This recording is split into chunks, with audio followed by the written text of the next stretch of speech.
Pan India star అయిన Prabhas, talented director అయిన నాగ్ అశ్విన్ రూపొందించిన సినిమా ఏందనంటే కల్కి. ఇవాళ ప్రపంచవ్యాప్తంగా గ్రాండ్గా విడుదల చేసిన సంగతి మనకి తెలిసిందే. ఇక ఒకటా రెండా ఏకంగా 600 కోట్లతోని అత్యంత భారీ బడ్జెట్తోని సినిమా అయితే నిర్మించారు.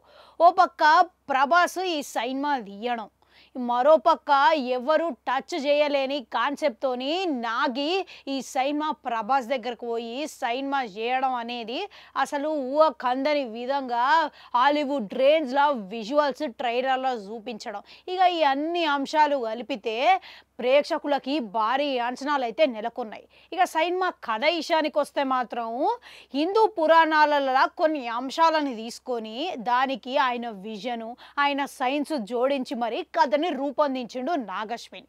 ఇక సినిమా ఇప్పటికే యుఎస్ ప్రీమియర్లో అయిపోయి తెలుగు రాష్ట్రాలలో మొత్తం కూడా పొద్దుగాల షోలు అనేవి కంప్లీట్ అయిపోయినాయి. ఇక సినిమా చూసిన వాళ్ళందరూ మస్తుగా ఉన్నది అని, అదిరిపోయిందని నెట్టింట రివ్యూలు అయితే పెడుతూనే ఉన్నారు. ఇక సినిమా ఒక రేంజ్లో ఉన్నది, ఒక్కొక్క సీన్ హాలీవుడ్ లెవెల్లో ఉన్నది, అదరగొట్టేసిర్రు అని అంటుర్రు.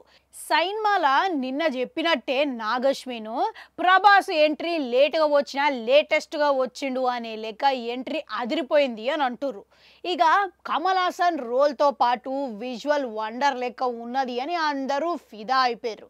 ఇక దానికి తోడు అశ్వత్థామ పాత్రలా మస్తుగా హైలైట్ అయిండు మన అమితాబ్ బచ్చన్ సారు. ఇక ఇదొక్కటే కాకుండా ఇప్పుడు ఫస్ట్ హాఫ్లో చూసుకుంటే మెల్లగా పాత్రలను పరిచయం చేసుకుంటా తీసుకుపోయిండు నాగ్ అశ్విన్. ఇక ఇంటర్వెల్కి వచ్చేసరికి మాత్రం అబ్బా ఏమున్నది రబై అన్న లెక్క కళ్ళు చెదిరే లెక్క ప్లాన్ చేసిండు. ఇక క్లైమాక్స్ అయితే ఇంకో వేరే లెవెల్లో ఉన్నది అని అదరగొట్టేసిండు. మొత్తం మీద క్లైమాక్సే హైలైట్ అయింది అని కూడా అంటురు.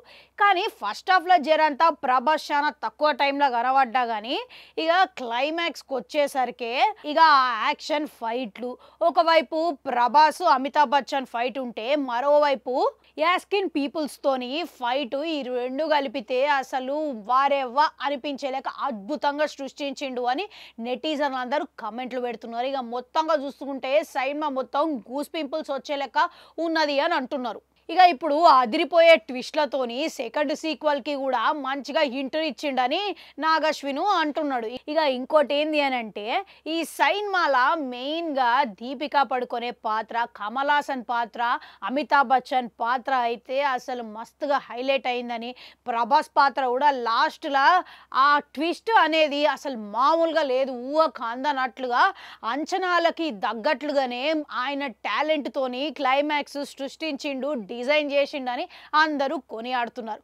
మళ్ళీ ఇప్పటికే ప్రీ బుకింగ్స్తోని మస్తుగా టికెట్లు అయితే అమ్ముడు పోయినాయి. ఆ సత్తా అనేది చాటుకున్నది. మళ్ళీ ఇప్పుడు పాన్ ఇండియా బాక్స్ ఆఫీస్ దగ్గర వసూళ్ల వర్షం కురవడం పక్కా అని అందరు అంచనాలు కూడా వేస్తున్నారు. ఇక ఇప్పటికే ప్రీ బుకింగ్లతో సహా ఇప్పుడు టికెట్లు కూడా దొరుకుతలేవంట, అది కూడా కష్టమే అయిపోయిందంట, అన్ని బుకింగ్లు అయినాయంట. మళ్ళా రాను ముందు ముందు ఈ సినిమాకి బాక్స్ ఆఫీస్ దగ్గర ఏ విధమైన వసూళ్ల వర్షం కురిపిస్తుందో, ఏ విధమైన రికార్డు సృష్టిస్తుందో అనేది వచ్చి చూడాలి. అవు మళ్ళీ మీరు ఇట్లా సినిమా చూసిరా, చూస్తే ఏమనిపించినది? మంచిగా ఉన్నదా సినిమా? విజువల్ ట్రీట్ లెక్క ఉన్నదంట, వెంటనే పోయి చూడురే. ఇక ఎట్లా అనిపించింది అనేది చూసిన తర్వాత కమెంట్లలో కమెంట్ పెట్టుర్రి. అట్లనే అడుగంటుంటే అది కూడా నొక్కరి మళ్ళీ వస్తా.